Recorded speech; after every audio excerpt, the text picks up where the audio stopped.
কম সময় থাকলে খুবই অল্প সময়ের মধ্যেই প্রেসার কুকারে বানিয়ে নিন ঝাল ঝাল আলু চিকেনের ঝোল। তা প্রথমে এটা বানানোর জন্য চিকেনটাকে খুব ভালো করে ধুয়ে নিয়েছি।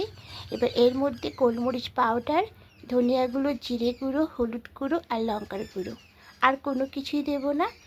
আর বেশ কিছুটা সর্ষের তেল দিয়ে খুব ভালো করে চিকেনটাকে মাখিয়ে নেব। এখানে কোনো রেস্টের দরকার নেই, এভাবে করে মাখিয়ে রেখে ওদিকটা গুছিয়ে নেব। এদিকে একটা প্রেসার কুকার বসিয়ে দিয়েছি। এবার কুকারের মধ্যে বেশ কিছুটা সর্ষের তেল দেব।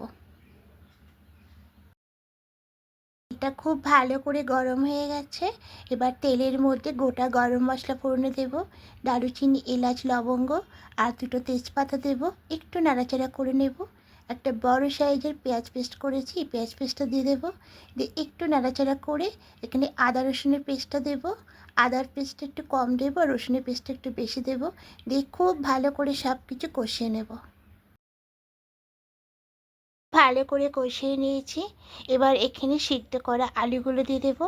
আলুগুলো গোটা গোটায় রেখেছি, আর একটু কাঁটা চামচে করে ছিদ্র করে নিয়েছি যাতে মশলাটা খুব ভালোভাবে ঢুকে যায়। কোনো ভাজার দরকার নেই। এই সেদ্ধ আলুটা আমি দিয়ে দিলাম। দিয়ে একটু নাড়াচাড়া করে এখানে কাশ্মীরি লঙ্কার গুঁড়ো দেবো কালারের জন্য। এটা আপনারা দিতেও পারেন, নাও পারেন। তবে সব কিছু দিয়ে এবার আলুর সঙ্গে মশলাটাকে একটু ভালো করে কষিয়ে নেব। আলুটাকে মশলার সঙ্গে খুব ভালো করে কষিয়ে নিয়েছি। এবার ম্যারিনেট করা চিকেনটা এর মধ্যে দিয়ে দেব।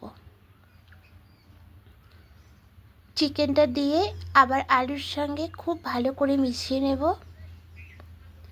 এবার আগে থেকে এখানে 4 চামচ টক দই ফেটিয়ে রেখেছিলাম, এই টক দইটা দিয়ে দেব। পরিমাণ মতো লবণটাও দেব। দিয়ে সব কিছু খুব ভালো করে মিশিয়ে নেব। এবার স্বাদ ব্যালেন্সের জন্য সামান্য একটু মিষ্টি দেব। দিয়ে এবার সব কিছু খুব ভালো করে আরও 2-3 মিনিট একটু কষিয়ে নেব।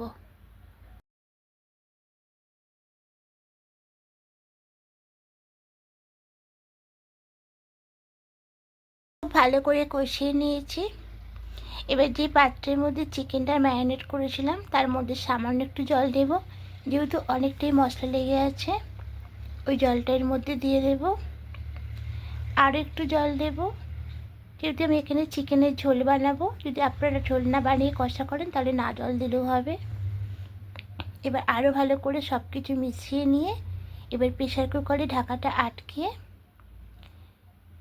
2টো হুইসেল করে নেব, এর থেকে বেশি করব না। 2টো হুইসেল হয়ে গেছে। প্রেসার কুকারটা ঠান্ডা করে নিয়েছিলাম। এবার ঢাকাটা খুলে নেব। দেখুন চিকেনের ঝোলটা একদম রেডি হয়ে গেছে। এবার সামান্য একটু গরম মশলার পাউডার দিয়ে খুব ভালো করে মিশিয়ে নিয়ে এবার অন্য একটা পাত্রের মধ্যে নামিয়ে নেব। ঝাল ঝাল আলু চিকেনের পাতলা ঝোলটা একদম রেডি হয়ে গেছে। আর যদি বন্ধুরা আমার রেসিপিটি আপনাদের ভালো লেগে থাকে অবশ্যই কমেন্টে জানাবেন, একটা লাইক করে দেবেন।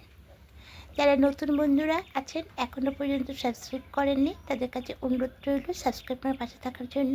আমিও আপনাদের পাশে থাকবো।